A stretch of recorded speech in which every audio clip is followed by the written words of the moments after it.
အဲ့တော့ဦးဇင်းတို့ဒီခန္ဓာ၅ပါးအပေါ်မှာ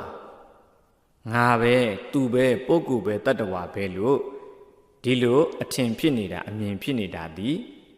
ဒါတက္ကရာဒိဋ္ဌိရှိနေတာအဲ့ဒီအထင်အမြင်ကိုပယ်ချလိုက်မယ်ခွာချလိုက်မယ်ဆိုရင်ဒါတက္ကရာဒိဋ္ဌိအတိနဲ့ကွာတာပါပဲခန္ဓာ၅ပါးရဲ့အကြောင်းကိုကောင်းစွာသိမြင်လို့ရှိရင်တက္ကရာဒိဋ္ဌိကွာပါတယ်အတိနဲ့ကွာတယ်ပေါ့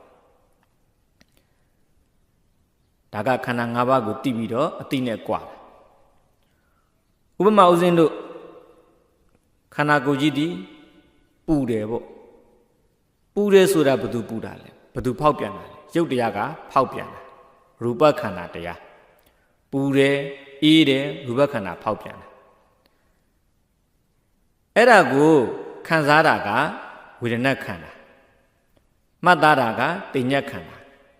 ပြုပြင်စေးစောတာကသင်္ခါရခန္ဓာသိတာကဝိညာဏခန္ဓာဒီထဲမှာငါမပါဘူး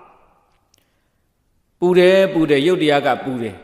အေးတယ်ရုပ်တရားကအေးတယ်ရူပခန္ဓာကပူတယ်အေးတယ်ပေါ့ဒါကိုခံစားတာကဝေဒနာခန္ဓာ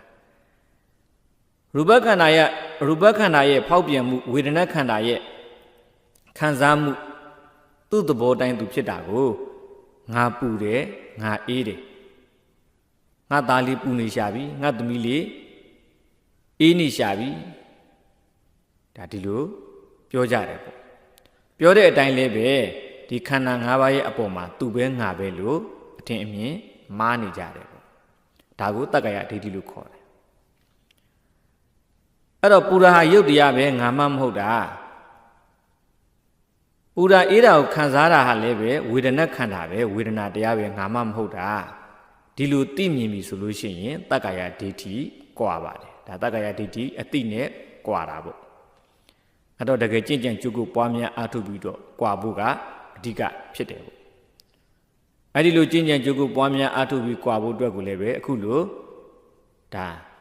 သင်ကြားခြင်းဖြင့်နာကြားခြင်းဖြင့်ခန္ဓာ၅ပါးကိုသိရှိနားလည်အောင်လုပ်ပြီးတော့အတိနဲ့ပထမဆုံးခွာရတာဖြစ်ပါတယ်ထိုင်မှများတော့ခန္ဓာကိုယ်ကြီးကတောက်လာတယ်တင်းလာတယ်ရုပ်တရားရဲ့ဖောက်ပြန်မှုဒါရူပခန္ဓာကဖောက်ပြန်မှုတောက်တယ်တင်းတယ်ပေါ့ဒီထဲမှာငါမပါပါဘူးရူပခန္ဓာဖောက်ပြန်တာထို့တူပဲဝေဒနာခန္ဓာခံစားတယ်ခံစားတာဝေဒနာပဲ